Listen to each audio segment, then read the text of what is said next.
Hi hello నమస్తే welcome to సూర్ణ media. నేను మేము ప్రస్తుతం మనం వచ్చేసి ప్రజావాణి దగ్గర ఉన్నాం. ఎలక్షన్ కోడ్ వల్ల 2 రోజులు ముగించడం జరిగిందంట, ఆఫ్ చేయడం జరిగింది. గత 2 వారాలు కూడా చూస్తే ఇక్కడ జనం తక్కువ రావడం జరిగింది. సీఎం రేవంత్ రెడ్డి ఇంటికి వెళ్ళి ఇక్కడ ఎలాంటి న్యాయం జరగట్లేదు, మాకు వచ్చి రావడం మెసేజ్ తప్ప ఎలాంటి ఉపయోగం లేదని చాలామంది అక్కడ విద్యార్థులు వెళ్ళడం నిరసన చేయడం జరుగుతుంది. మనకి ఈ రోజైతే ఇక్కడికి వచ్చేసాం అనమాట. మరి ఎలాంటి ఎందుకు వస్తున్నారు, ఇక్కడికి ఎలాంటి ప్రాబ్లమ్స్ వస్తున్నారు, వచ్చిన వాళ్ళే వస్తున్నారా, మరి ఆ సమస్య తీరుతుందా లేదా, మళ్ళీ ఎందుకు ఇంత దూరం రావడం కారణం ఏంటి, మరి ఎలాంటి నమ్మకంతో పెట్టుకొని వస్తున్నారు, మరి ఎలాంటి కొత్త సమస్యలతో వస్తున్నారా అని అడిగి తెలుసుకుని వస్తున్నారు. నాతో పాటు రండి.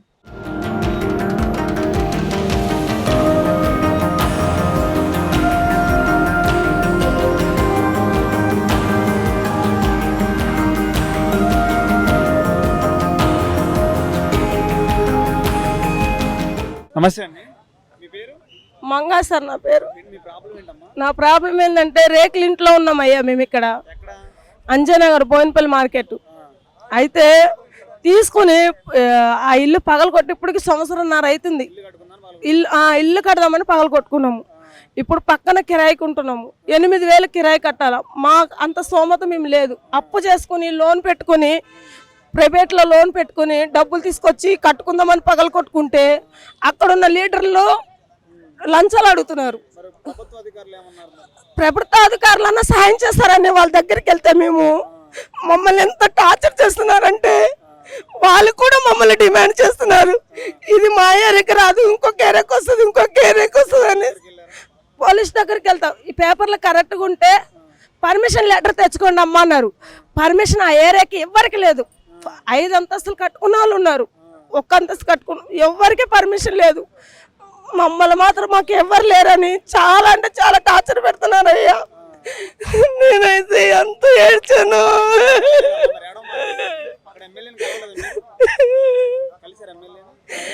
ఎమ్మెల్యే అక్కడ మా ఏరియాకి ఈయన ముద్దమన్నని ఉన్నాడు, ఆయన దగ్గరికి వెళ్ళాను. ఆయన అంటాడు వెళ్ళమ్మా మాట్లాడతానంటాడు. వెళ్తాము. వెళ్ళిన తర్వాత ఆఫీస్ కాడికి వెళ్ళాక నేను మనిషిని పంపిస్తా అంటాడు. ఆడికి మనిషి రారు. రోజంతా కూర్చుంటాను, ఫోన్ చేస్తాను, ఒకసారి ఎత్తాడు, వస్తా అంటాడు, స్విచ్ ఆఫ్ చేసుకుంటారు. మళ్ళీ నెక్స్ట్ డే వాళ్ళ ఇంటి దగ్గరికి వెళ్ళి కూర్చుంటాను. వాళ్ళు కూడా ఎలాంటి సాయం చేయట్లేదు. 2వ సారి రావటం. ఫస్ట్ టైము నేను ఇంటి లోన్ కోసం పెట్టుకున్నానండి, నాకు ఇంకా ఏమి రాలేదు. మళ్ళీ మా అమ్మాయికి ఆధార్ కార్డు కోసం పెట్టుకున్నా, అది రాలేదు. నాకైతే ఆధార్ కార్డు, రేషన్ కార్డు అన్నీ ఉన్నాయి. ఇక్కడే 20 సంవత్సరాల నుంచి ఈ పేపర్ల మీద లోన్ పెట్టాను, లోను రాలేదు. ప్రైవేట్లో అడిగి డబ్బులు అప్పు చేసి ఇల్లు కట్టుకోవడానికి వెళ్తే ఇల్లు కట్టని ఇట్లా ఎవరు చూడు 2 లక్షలు 3 లక్షలు, ఎవరు చూడు 2 లక్షలు 3 లక్షలు మా పేరు మీద ఉన్నాయ్యా. నేను కొంచెం కొంచెం కట్టుకుంటున్నా అయ్యా, పని చేసుకుంటా ఉంటున్నా. పగలు కొడతా అని బెదిరిస్తున్నారు అయ్యా. వచ్చి నన్ను మండల ఆఫీసర్లు బెదిరిస్తున్నారు. ఆ లీటర్లు అట్లనే డబ్బులు ఇకపోతే మేము వెళ్ళి మండల ఆఫీసులో కంప్లైంట్ ఇస్తాము అని బెదిరిస్తున్నారు అయ్యా. అందరూ బెదిరించేలో ఉన్నారు. మాకు న్యాయం చేసే వాళ్ళు ఎవరు లేరు. గవర్నమెంట్ అన్న న్యాయం చేస్తుందని, అసలు మండల ఆఫీస్కి వెళ్ళిందే మాకు న్యాయం వస్తుందని వాళ్ళే డబ్బులు అడుగుతుంటే మేము ఇంకెవరి దగ్గర పోయి చెప్పుకోవాలయ్యా. 1.5 సంవత్సరం అవుతుంది. గత ప్రభుత్వం అంటే మేము అప్పుడు కట్టలేదయ్యా, ఇల్లు పగలు కొట్టలేదు, కట్టలేదు, అదే ఉన్నాము. ఈ ప్రభుత్వం వచ్చే ముందే పగలు కొట్టాము. అది పని స్టార్ట్ చేసేటప్పుడే తెలిసి వీళ్ళు ఇట్లా చేస్తున్నారని అప్పుడు 4-5 నెలలు ఆపుకున్నాము, సైలెంట్గా ఉన్నాము. మళ్ళీ 4-5 నెలల తర్వాత మళ్ళీ స్టార్ట్ చేసాము. అప్పుడన్నా వదిలేస్తారనేసి అప్పుడు వదలలేదు. ఎలక్షన్లు వచ్చింది, మొన్న ఎలక్షన్లు కోర్టు పడ్డది కదా, అప్పుడు స్లాబ్ వేసుకున్నాను. ఎవరికి తెలియకుండానే వేసుకున్నాను. ఇట్లా అందరూ నా మీద పడుతున్నారని వేసుకున్నాను, నైట్ వేసుకున్నాను. అయినా సరే 2వ రోజు నాకు డబ్బులు లేకపోతే నేను ఇల్లు పగలు కొడతానని బ్లాక్మెయిల్ చేస్తున్నారు. అయ్యా అబ్బా నా దగ్గర లేదయ్యా అని చెప్పి దండాలు పెడుతున్నా, వాళ్ళు ఒప్పుకోవట్లేదయ్యా. పోలీసులు ఎలా పర్మిషన్ లెటర్ కావాలంటారయ్యా. పర్మిషన్ లెటర్ ఆ ఏరియాకి ఎవరికి లేదు. పర్మిషన్ లెటర్ తెచ్చుకుంటే పోలీస్ స్టేషన్లో వచ్చి నాకు కంప్లైంట్ అయ్యి నేను ఇంటి దగ్గర ఉండి కట్టిస్తానంటారు. పర్మిషన్ లెటర్ లేదంటున్నారు. అక్కడ ఏదో ఏరియా అంటున్నారయ్యా, ఎవ్వరికి లేదు. అందరు 5 ఫ్లోర్లు 4 ఫ్లోర్లు కట్టుకున్నారు. నా ఇంటి పక్కన ఇల్లుంది, నా వెనక ఇల్లుంది, కట్టుకోవాలా. ఎవరు కట్టుకున్నా ఎంత కొంత డబ్బులు ఇచ్చి కట్టుకోవాలా. మేము లేదయ్యా, మాకు ఈ ప్రభుత్వం అనే న్యాయం చేస్తుందా, లేకపోతే నేనైతే చచ్చిపోవాలని 2-3 సార్లు ఇంట్లో ఊరేసుకోవడానికి పోయాను. నా దగ్గర డబ్బులు లేవయ్యా.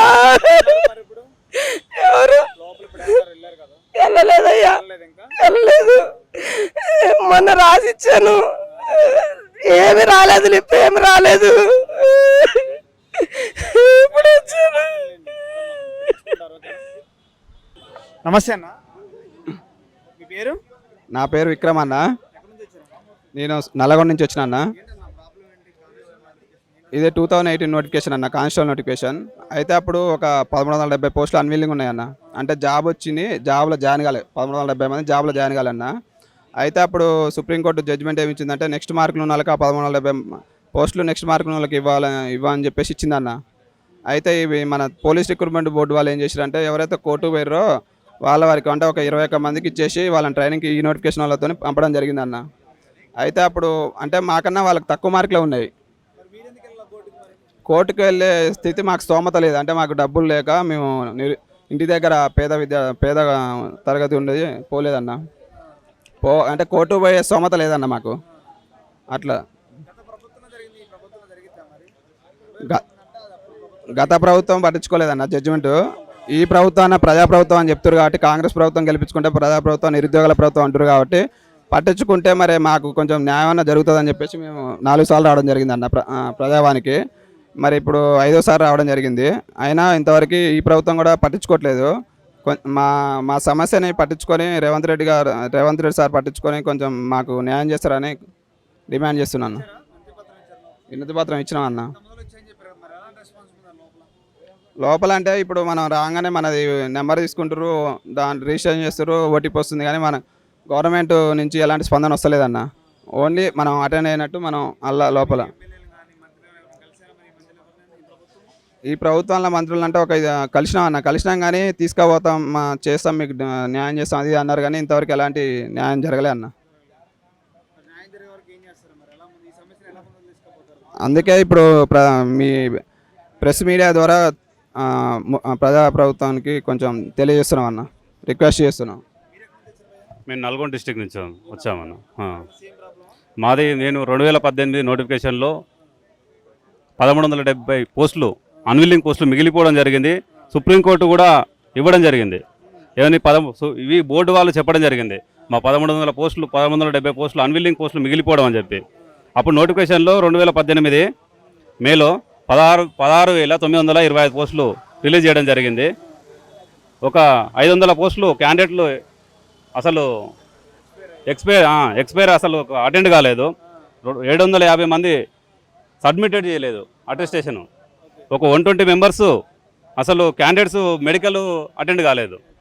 వీళ్ళందరూ కాకపోవడం వల్ల ఇవి నెక్స్ట్ అవి బ్యాక్లాగ్ కింద పడిపోకుండా అన్విల్లింగ్ పోస్టులుగా మిగిలిపోతున్నాయి. ఇలా ఇవ్వలేదా మరి మొన్న ఇచ్చారు నోటిఫికేషన్? ఇచ్చిన నోటిఫికేషన్లో గత ప్రభుత్వంలో హైకోర్టు జడ్జిమెంట్ ఇచ్చినా కానీ హైకోర్టు జడ్జిమెంట్ కూడా ఇచ్చింది ఇవ్వమని, నెక్స్ట్ మెరిట్ అభ్యర్థులకు ఇవ్వమని. హైకోర్టు పోతే బోర్డు వాళ్ళు ఒక 20 మంది లాయర్లు పెట్టుకొని సుప్రీంకోర్టు కోవడం జరిగింది. నిరుద్యోగులు 20 మంది లాయర్లు ఎడ పెట్టుకుంటున్నా, ఒక లాయర్ని 2 లాయర్లు పెట్టుకుంటేనే వాళ్ళకి ఉన్న టెన్షన్లకి వాళ్ళ పనులకి వాళ్ళకే సరిపోతుంది. ఇప్పుడు మేము 20 మంది లాయర్లు పెట్టుకునే స్తోమత లేదు మాకు.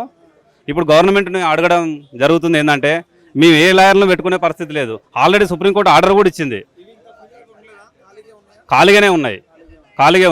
నోటిఫికేషన్లో వీన్ని కంప్లీట్ చేయలేదా? అది ఏం చేసిందంటే కొంతమంది నిరుద్యోగులు ఒక 21 మంది కంటెంప్ట్ వేసుకున్నారు. ఆర్డర్ మీద కంటెంప్ట్ వేసుకుంటే కానీ ఇవ్వలేదు. ఈ గవర్నమెంటే ఇచ్చింది, పోయిన గవర్నమెంట్ జడ్జిమెంట్ ఇచ్చినా ఇవ్వలేదు అన్న.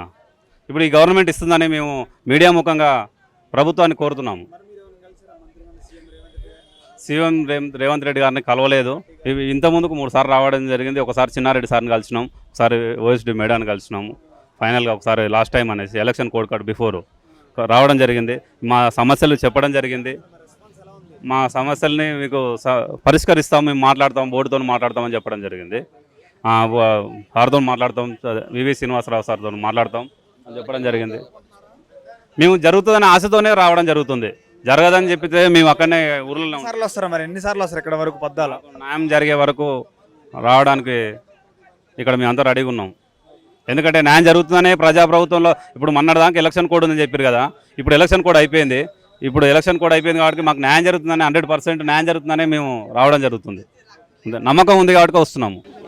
ఆల్రెడీ అన్విల్లింగ్ పోస్టులు ఉన్నాయి, అవి మాకు ఇవ్వమని అడుగుతున్నాం. సెకండ్ లిస్ట్ పెట్టి 1 మార్కుతో మిస్ అయినామండి. సివిల్ ఏఆర్ జాబ్ వచ్చేసి నార్మలైజేషన్ అని ఎప్పుడు పెట్టని ప్రాసెస్ని ఈ సంవత్సరం పెట్టి మాకు జాబ్స్ రాకుండా మిస్ అయినాయండి.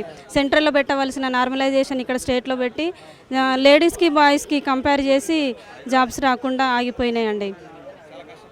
చాలా కష్టపడ్డాము, అయిందండి. జాబ్ కోసం కష్టపడ్డాం. 1 మార్క్తో సివిల్ పోయింది. ఏఆర్ వచ్చేసి మార్క్స్ కట్ అయిపోయినాయి, గ్రౌండ్ మార్క్స్ కట్ అయినాయి. నిరుద్యోగులకు న్యాయం చేస్తా అనేసి సీఎం గారు అన్నారు, మరి ఈ ప్రభుత్వం అన్నది మరి చేస్తారు అన్న ఆశతో మేము వచ్చినాము. మాకు న్యాయం వచ్చినామండి, తిరుగుతూనే ఉన్నాం, ఇక్కడ అక్కడ తిరుగుతూనే ఉన్నాం, కానీ ఎలాంటి రెస్పాండ్ కావట్లేరు. ఆల్రెడీ హైకోర్టులో కేసు కూడా వేసినాం నార్మలైజేషన్ పైన. హైకోర్టు కూడా ఎలాంటి స్పందన రాలేదు. సుప్రీంకోర్టు నుంచి మాకు ఇవ్వాలి, కానీ మెరిట్ సెకండ్ లిస్టులో ఉన్న వాళ్ళకైనా ఇవ్వాలి అనేసి అన్నది సుప్రీంకోర్టు. అయినా కూడా ఎలాంటి రెస్పాండ్ కావట్లేరు. మరి ఇప్పుడైనా మాకు న్యాయం చేయాలి. ఆడపిల్లలము తిరగడం ఒక్కసారి అంటే తిరుగుతాం, కానీ ప్రతిసారి రోడ్ల పాలు కావాలంటే మేము కాలేమండి. మీడియా తరపు నుంచి అడుగుతున్నాము, మరి మీ నుంచి మాకు ఎలాంటి ఏ విధంగా సహాయం చేస్తారు? అమ్మా మా ద్వారా నుంచి అన్నీ ఉంటాయి. మరి మీరు ఏం చెప్తారు ఒక మాటలో సీఎం రేవంత్ రెడ్డి గారికి ఏం చెప్దాం అనుకుంటున్నారు మీరు? అన్విల్లింగ్ పోస్టులు ఉన్నాయి కదా, అవి మా ఎడల కనికరం చూపి ఆ పోస్టులు మాకు ఇవ్వమని అడుగుతున్నామండి. నమస్తే బాబు. నమస్తే. ఎక్కడి నుంచి వచ్చారు? పురారా నుంచి వచ్చాం సారు. అయితే మా భూములు ఈ ప్రమోద్ సింగ్ ఏం చేసిండు, మా తమ్మునికి మా తమ్ముడు భూమి అమ్ముదాన్ని తీసుకుపోయాడు. అయితే మా తమ్ముని భూమి ఎకరం 10 గుంటల భూమి అమ్మేసిండు. మా తమ్ముడు అమ్మేసిండు, రావుల ఐలియా మా తమ్ముని పేరు. అయితే మా సినాయన కొడుకాడు. అయితే మా భూమి అమ్ముతున్నా అన్నట్టే పోయినా పోతే వాని భూమి గురించి సంతకాలు పెట్టినా. నా ఎకరం 10 గుంటలు కూడా అక్కడ చేసుకున్నాడు ప్రమోద్ సింగ్. మరి నా భూమి ఏం చేసుకున్నావు నేనంటే, నువ్వు కూడా అమ్మిన ఆ రోజు. అరే మా తమ్మిని అడితే అమ్మలేదు అన్న. మాట్లాడలేదు నువ్వు? మాట్లాడినాం, పెద్ద మనుషులు మాట్లాడితే సంతకాలు ఉన్నాయి కానీ అని మాట్లాడుతున్నారు. ఎంఆర్ ఆఫీస్కి వచ్చి సంతకాలు అంటాడు. అరే మా తమ్ముడు కూడా ఇక్కడ మాట్లాడాడు, మా అన్న భూమి అమ్మలేదు, మరి నేను ఒక్కరినే అమ్ముకున్నా ఎకరం 10 గుంటలు, మా అన్న ఎకరం 10 గుంటలు ఉంటుంది అని చెప్పిండు. చెప్తే కూడా పోయింది అని వేసుకొని పోతుండగా భూమి దుంతున్నా నేను దుంతే చెల్లి కొడుతుండు. మళ్ళీ చెల్లితే చేంజ్ దిగుతుండు. పోలీసుల దగ్గర సంతకాలనే కానీ అని ప్రమోద్ సింగ్తో మాట్లాడుతున్నారు. ల్యాండ్ అంతా చాలా ల్యాండ్ ఉంది ఆయనది. ఇది అంతా మా ల్యాండ్ అంతా ఆయన దగ్గర ఉంటుంది. అంతా మేమంతా ఒక దగ్గర ల్యాండే. మేము ఆరుగురం వచ్చినాం. 70 ఎకరాల దాకా ఉండదు ఆడ. 70 ఎకరాల్లో 20-30 ఎకరాలు ల్యాండ్ పోయింది. 30 ఎకరాలు పోయింది. మళ్ళీ వేరే కంచెల దాల కంచెలు ఉన్నది, అలా 4 ఎకరాలు అది రాసుకున్నాడు. ఆ 4 ఎకరాలు ఎకరం 10 గుంటలు, 5 ఎకరాలు 10 గుంటలు భూమి ఇట్లా రాసుకునే ఏంటంటే అమ్మిన పోవా అని మాట్లాడుతుండు. ఇప్పుడు మేము మా పెద్దలైన నిజం మేము తీసుకున్నాం భూమి, మాకు కూడా పట్ట కాలేదు, ఆ కాగితాల మీదే ఉన్నది వచ్చినది. మేము ఈ ప్రమోద్ సింగ్ ఏం చేసిండు, ఆ గుట్ట పోయి ఆ కాగితాలు తెచ్చుకుంటూ ఎట్లా తెచ్చుకున్నావు, దాంతో మేము సంతకాలు పెట్టగానే భూమి అడిగి పోయింది. అట్లయింది. అమ్మినోళ్ళు తక్కువ, అమ్మినంతో ఇది కూడా పట్ట చేసుకున్నాడు. మా తమిళ భూమి అమ్మితే ఆయన గురించి నేను పోతే నాది కూడా పట్ట తీసే సంతకాల మీద. సంతకాలు నేలే అంటుండు. సంతకాలు ఉంటే భూమి అమ్మంది బెట చేసుకున్నావు అని నేను. మా తమ్ముడు కూడా మా అన్న భూమి అమ్మలేదు, ఆయన భూమి బెట చేసుకుంటావు అని అడిగిండు. పో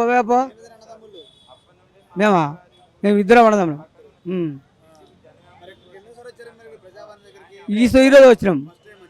చాలా రోజు ధర్నా చేసినాము. మేము కొనంటే అది మన కలెక్టర్ ఆఫీస్ కాడ 5-6 సార్లు పోయినాం. లీడర్ పెట్టినాం. లీడర్ పెడితే ఏదో లీడర్ మీద వస్తుంది పోతే ఏమో ఆఫీసర్కి వస్తే పోవా మేమేం చేస్తామే అని భూమి అమ్ముకొని పాటించుకుంటలేరు. ఇక ఇప్పుడు 10 ఏళ్ళు అవుతారు కాబట్టి లాస్ట్కి మన బీర్లే కలిసినాం. కలిస్తే ఆడికి పోయి అప్లికేషన్ ఇచ్చినాక కూర్చొని మాట్లాడదాం అని చెప్పిండు. ఇక చెప్పినాక వీడికి వచ్చినాం. ఒకళ్ళదే తీసుకున్నారా?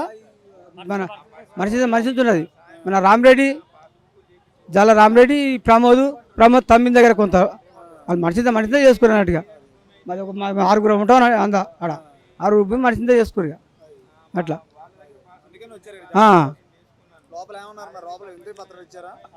ఇచ్చినాం. ఏమన్నా ఇచ్చిరు పోని మిషన్ వస్తుంది పోని చెప్పిండు. రైట్.